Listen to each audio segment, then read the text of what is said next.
really appreciate you all being here. Hi, I'm Lamm from the University of Georgia, and I am the Science Communication faculty member on the team, the lead. There are quite a few others here with us today that you will get to meet some of them later. Before I get started, could everybody involved in the consortium in the room just stand up so everybody can see who you are in case they have questions? Stand up. We have graduate students, we have faculty here. We're thrilled that you came here to be with us. This is really the first time that we've been able to talk about this in a more public forum. So we are very excited to hear what you have to say, and I hope you're excited to engage with us just after I give you a brief overview of kind of the current state of agricultural communications, and from what we know, how do we start building consumer trust, public trust and consumer trust in pork and pork production methods. This is tricky, right? I mean, if everything we've heard for the last 40 minutes, this is a big undertaking and this is pretty tricky. So we've touched on a few of the things I was going to talk about, but the reality is that we do have issues with consumer trust. We're watching meat consumption decline.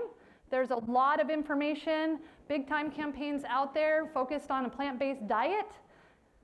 That information is coming from very well-funded groups that are spreading information about animal welfare concerns and especially about the changing climate and the contribution of the meat industry in that space, right? And so consumers are online, they're getting this information, they're trusting quote-unquote scientific sources. Some of them are scientific sources, but possibly distorted information or misinformation placed online. And I'll be honest, part of it's our fault. We're not always there, and we're not always presenting the scientific information that we should be. And that's not just the meat industry, that's the agricultural industry. Across the board, I've been doing research in this space for about 20 years, and just about any commodity group I work for, I can say that with open arms. Like, we are not good at getting scientific information out there, and when consumers have a whole lot of information presented to them, it's hard for them to choose. So let's talk about that just for a minute. I know that number is a little small there. This is the daily time spent with media worldwide. This is Americans, okay, from 2011 to 2021.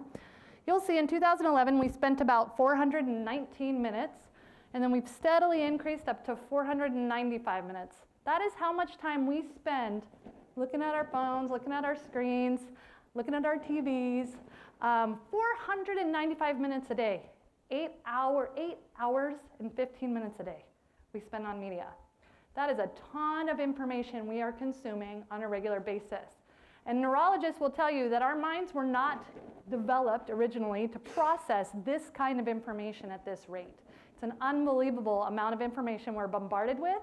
And our cognitive processes, the way that our minds work, is we create silos within our minds to be able to handle this kind of information. It's just the way the human mind is built.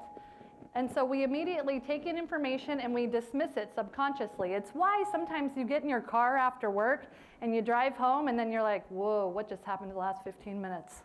It's like, did I stop at that stop sign? Have you ever had that feeling where you're just distracted, but it's like you're on autopilot, right? That's our brain doing its job because we can't process every person, every billboard, every piece of information as we drive. We selectively determine what we do to keep ourselves safe. Well, we do that in all this media consumption too. We create silos for ourselves that allow us to process information, and most of that we let in is because we have previous experience that will either confirm or deny what we just read, right? And I'm going to come back to what this gentleman, I'm sorry, I didn't catch your name, John said. It's like people make up their mind and then it's hard to change it, and you are 100% right.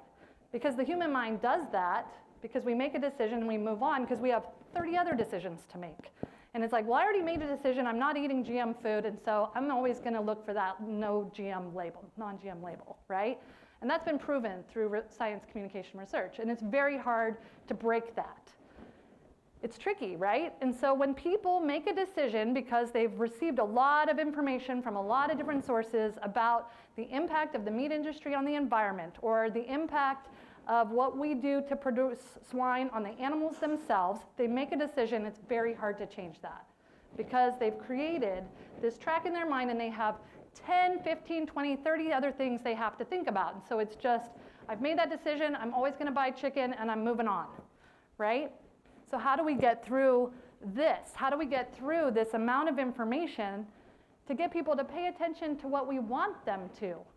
Because most of the information they're being presented with is not scientifically grounded. And anymore, even when I Google stuff online, it's hard to know when there's a source there whether it's credible or not. And only about 27% of respondents to our research have said that they actually look at the source and then determine whether that source is credible, do any further digging, right? So this comes from Statista 2023, these numbers. How in the world would I know if Statista 2023 is actually an accurate source, or if this is just numbers they decided to put out there on Google and it shows up as like the fourth link, right? Well, it leads back, and it's from the New York Times, who then hired this group. It's a stats group. It is a reputable source, right? I did my homework, but not very many consumers do that because we're worried about getting home to take our son to soccer practice, and then what am I gonna have for dinner, and then how am I gonna get my work done after the kids go to bed, right? It's like we're moving on to the next thing. So how do we get through that issue? Well, we have to put scientific information, science-based information, all this information that the Pork Board sponsors research that Nick talks about is available into consumers' hands in an easily digestible format that not only appeals to logic, but also emotion. Because emotion breaks through that noise, that silo, right? When we feel something, when we make a gut decision about something, that's how we break through what's already been created. The problem is there's a whole lot more of this out there than science. And they're presenting it in really flashy, creative ways that entice us using sources and social media influencers, right, that just have a thought or an idea or a passion, and then they get a whole bunch of people on board. How many of you know who Food Babe is? How many of you cringe when you hear the name Food Babe? I do, I can tell you that.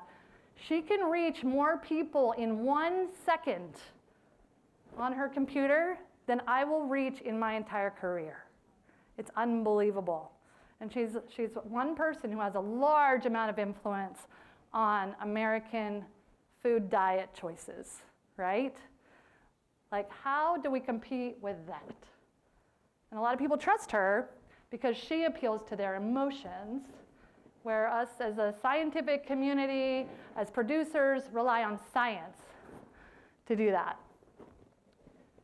So I'd like to introduce you to Molly. Molly is a member of the millennial generation. She's probably in her early 30s, starting her family. And she is your primary consumer market. She's the one we're trying to build trust with this consortium. The millennial generation are folks that are born between like 1981 and 1986.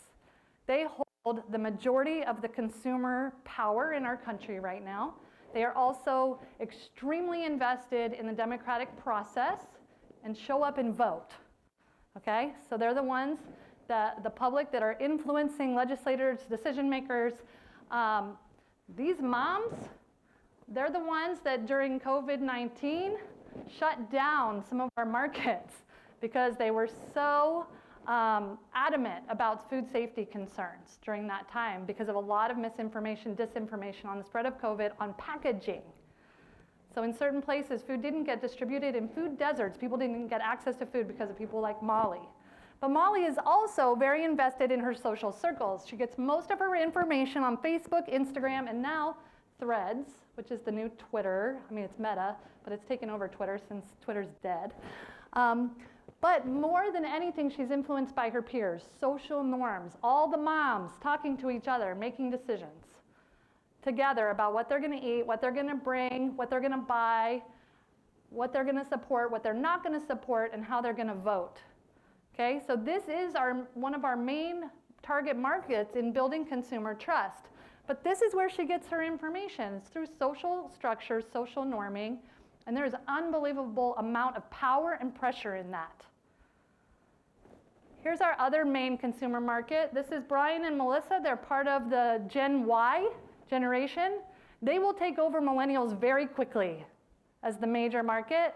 Most of them haven't started their families yet. They're probably just out of college, maybe buying their first home. They're very invested in their local communities. These are ones you hear about. They're big into the local food movement, right? Sustainability, environmental impacts are huge for them. They are also very engaged in the democratic process, and this is where they go for information. Instagram, Snapchat, and then they YouTube. They YouTube everything. They have a problem, they go to YouTube. They don't call a plumber, they don't call an electrician. They try and fix things themselves because they can watch a video and pretty much solve anything. Both of these target markets are what we refer to as digital natives. They grew up with a phone in their hand. They've always had access to the internet. They don't remember a time without it, where they can go to these sources for information whenever they want. That is not the world I grew up in, but it is the world that a lot of the grad students in the room grew up in, right? And we like to produce journal articles from our research. Then we create fact sheets, 1 to 2 page fact sheets, and we present a lot of data. So there's all this information available, and then there's this tiny amount of information that we actually use. And the places we go to for that information is varying between our target markets. And where agricultural producers put information, where the scientific community puts information, is very different from where these target markets went to for information, right? We try, but we're not there. But there's a lot of misinformation, disinformation, social media influencers, people like Food Babe, very good at communicating with these audiences. So, what do we do? What do we do about that? It's a big problem. And we have a great team on the Real Pork Trust Consortium that's going to try and do research and tackle this problem. But we are grounding it in some theoretical frameworks that have been proven over time that we've been studying within the agricultural and environmental space. And this is kind of a model that explains that. I'm going to go into each of the little pieces here. The first is we have to know our audience. And that's one of the things I just really appreciate about working with the National Pork Board, is this is also their approach to their communication. So we already have a great link here. We call it audience segmentation, and it's really thoroughly identifying our target markets and then giving them the information they need where they want it, so the message, the information they need, on the channel that they use, with the source that they trust. And here's the thing. Trust in science has declined over time in the United States. And in fact, a recent survey just came out from Gallup last month, maybe 2 months ago, that we're now under 50% of Americans trusting scientific information. 47%. That's it. We were at 53, so we were like, well, at least we're over. But it's been steadily declining over the last 10 years, and we're at 47%. So it's not just the ag community, it's also the scientific community. Public trust is at an all-time low in terms of scientific information. And so we might need to consider using a different source than me, or Nick, or Pedro, or as a scientist telling truth, right? Because that's not necessarily who the public, who Molly and Brian and Melissa trust. They've already built trust with others that gets at their emotional concerns, that gets there. So how do we get through that? So let me give you just a few oversights. First off, the message. I talked to you a little bit about, we talk in figures, facts, numbers. We present graphs. We love a good Excel graph, right? I even presented a couple today.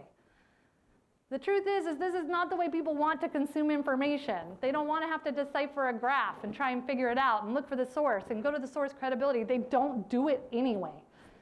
We shouldn't be communicating in graphs. We should be communicating in value statements, getting at that emotional response, getting at that gut feeling, telling our stories, right? Those are things that people can personally affiliate with. So we have to change the way that we share scientific information so that it's based in what this does for the consumer rather than why you should trust it.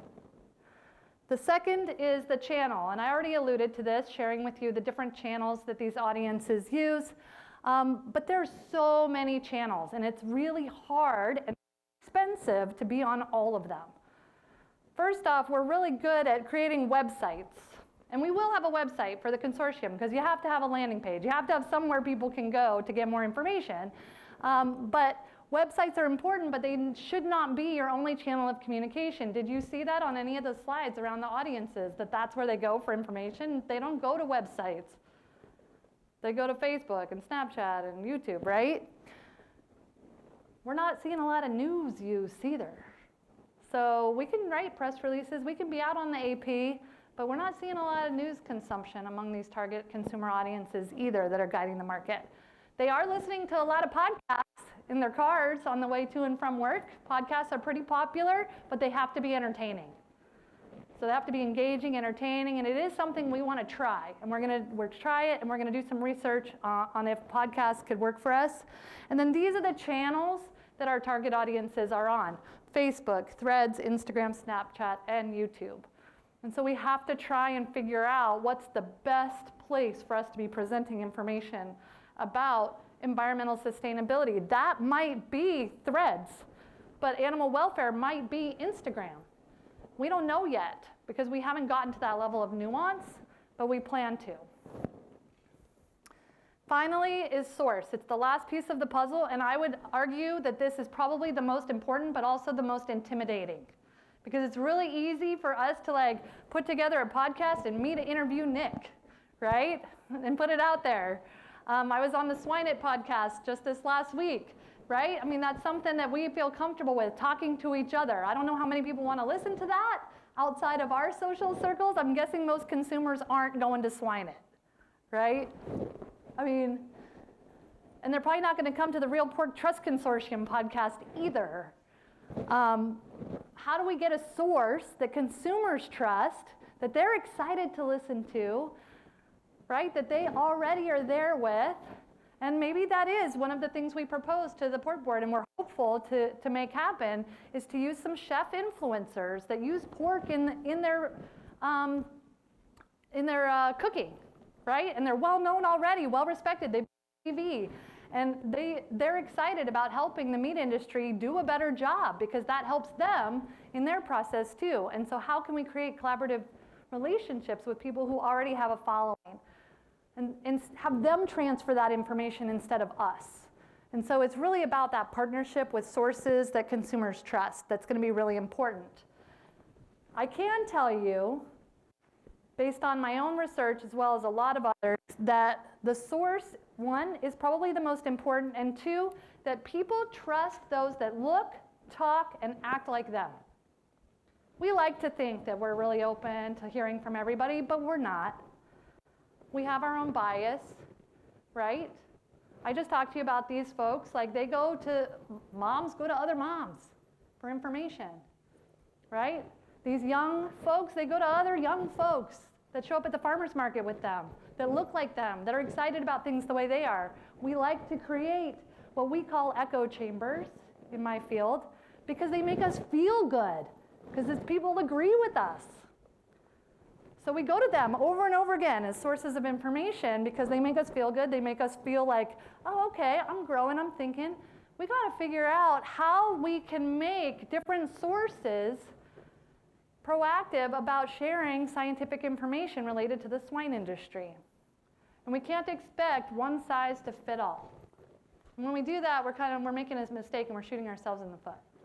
And so we need to be testing different sources. I'm not going to go into it right now. I've done some research in this space around source credibility, and it was really interesting. This is just real brief. We did a video series where we did an experimental design. People were presented with 4 different videos. The only difference was the source, because we were trying to increase trust in agricultural producers' use of water. And we thought for sure the Nature Conservancy would be who they trusted the most. They trusted the farmer. Exact same videos, just when he was labeled as a farmer, produced trust in agricultural use of water was higher with the farmer than any other. The Water Management District, the University Scientist, Nature Conservancy. It was the farmer. And so we need to be thinking about that too. We need to put the producer voice forward. We need to put them on stage, you all on stage, right? Put you in front talking about this because that's a source that's trusted. So back to this is a big puzzle. We have a lot of work to do. We're excited to do it.